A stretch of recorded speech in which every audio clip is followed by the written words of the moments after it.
Good morning, students. Today we will study about moving away from rote learning to constructivism. जैसा कि आप ये topic देख रहे हैं कि हम अभी तक जो रोट लर्निंग प्रोसेस था, रटंत विद्या, रट्टू अधिगम का जो प्रोसेस था, उस रट्टू अधिगम प्रोसेस से कंस्ट्रक्टिविज्म, रचनात्मकता की ओर अग्रसर होने के लिए हम क्या क्या करें, कौन कौन सी मेथड्स अप्लाई करें, कौन सी टीचिंग स्ट्रेटजीज अप्लाई करें, जिससे कि स्टूडेंट्स उस रोट लर्निंग की तरफ से कंस्ट्रक्शन की तरफ जाएं। तो इसमें हम देखेंगे, जैसा कि अभी हमने आपका जैसा टॉपिक था कि moving away from rote learning to constructivism. तो कंस्ट्रक्टिविज्म होता क्या है, इसकी हम डेफिनेशन हमने यहाँ ली है कि constructivism, it is assumed that learners have to construct their own knowledge individual and collectively.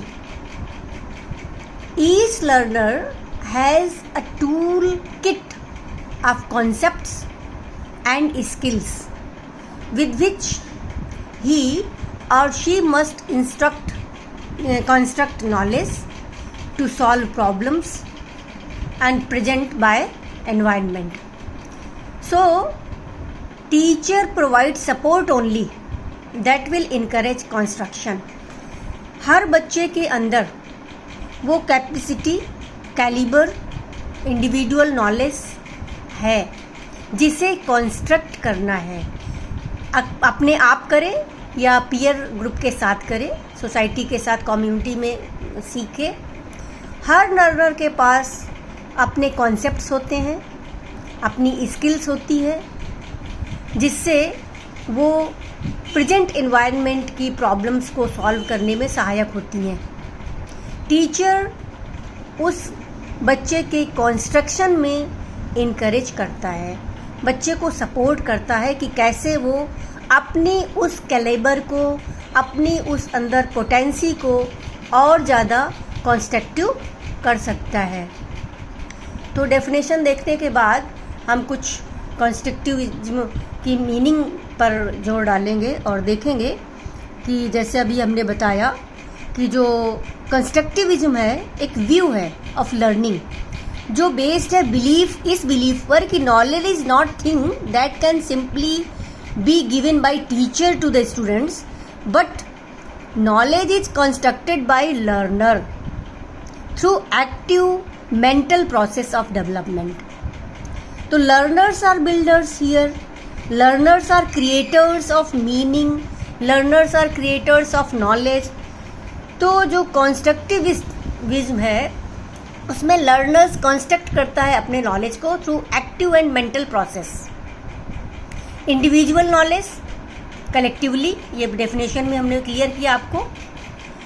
और वो उसके अंदर जो स्किल्स हैं, उसके अंदर जो स्किल्स हैं और न्यू इन्फॉर्मेशंस हैं, उन न्यू इन्फॉर्मेशन से वो एक्सप्लोर करता है, कंस्ट्रक्ट करता है अपने डिजायरेबल गोल को प्राप्त करने के लिए. टीचर प्रमोट करता है new pattern of thinking so that students intend to think to get more knowledge of second language, improve his or her second language. He explore the ideas. Teacher help to explore the ideas of the students. So students involve in exploring, experimenting of their own ideas, gifts, और build understanding. Interactive understanding build करने के लिए ये interactive materials is used by teachers. Primary resources जो teachers use करता है वो उससे बच्चा अपना सेकंड लैंग्वेज को इम्प्रूव करने में हेल्पफुल होता है. अब हम देखेंगे कि जो कंस्ट्रक्टिव अप्रोच है, ये कंस्ट्रक्टिव अप्रोच है क्या.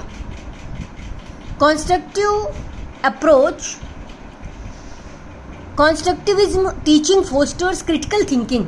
जैसा अभी हमने ऊपर आपको बताया कि क्रिटिकल थिंकिंग के ऊपर ये कंस्ट्रक्टिविज्म टीचर्स फोस्टर करते हैं.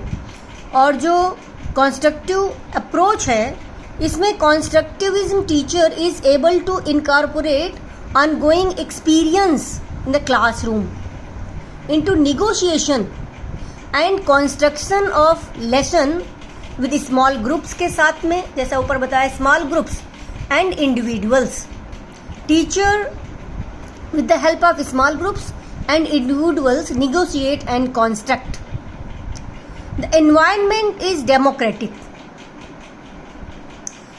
Interactive activities is organized in the class by the teacher to construct the new ideas, to create the new theme and thinking of the English in their mind.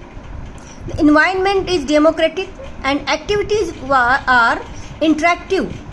Student-centered activities are encouraged in the class.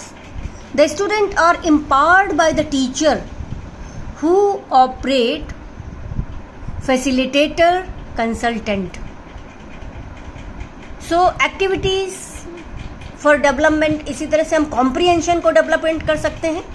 उस comprehension को development करने के लिए class में बहुत सारी activities को कराया जाता है.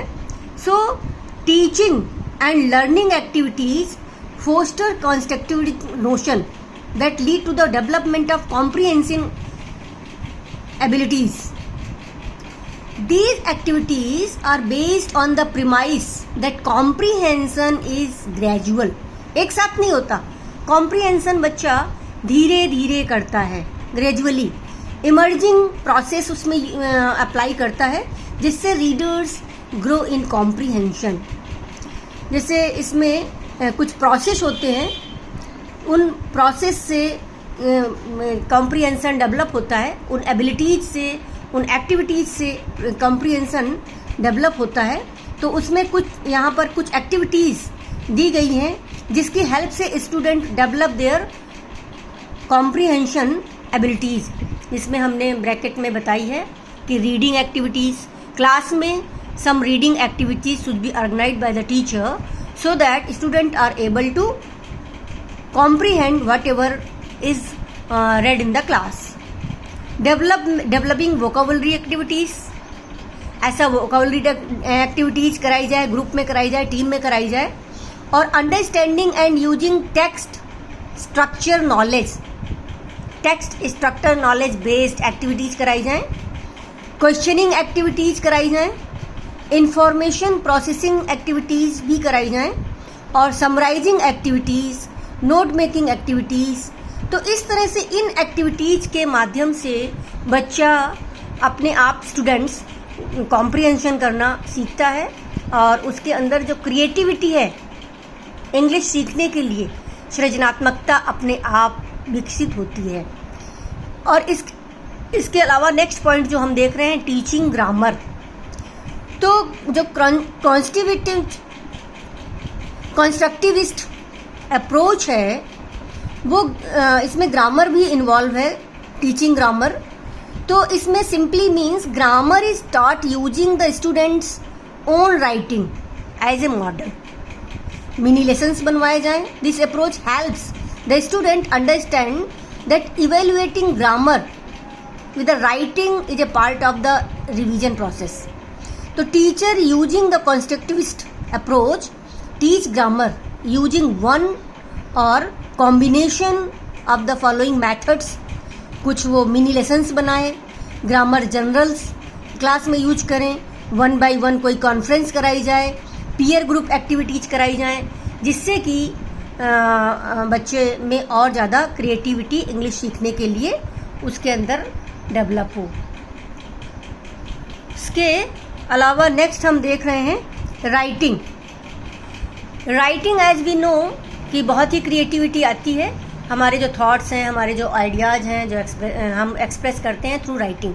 तो write ideas is more beneficial for enhancement of language. Language को इन्हेंस कर सकते हैं बहुत easily by writing. And constructive teaching is effective because students achieve their desirable goal. With the help of constructivist teaching, students जो है उनका desirable goal है English सीखना, फॉरेन लैंग्वेज को सीखना, तो इससे वो प्रमोट होते हैं. और constitutes teaching is not only beneficial in achieving desirable educational goals for students, but it is also important for teachers to grow professionally towards a constructivist practice. So it is very important for both, for students as well as for teachers also.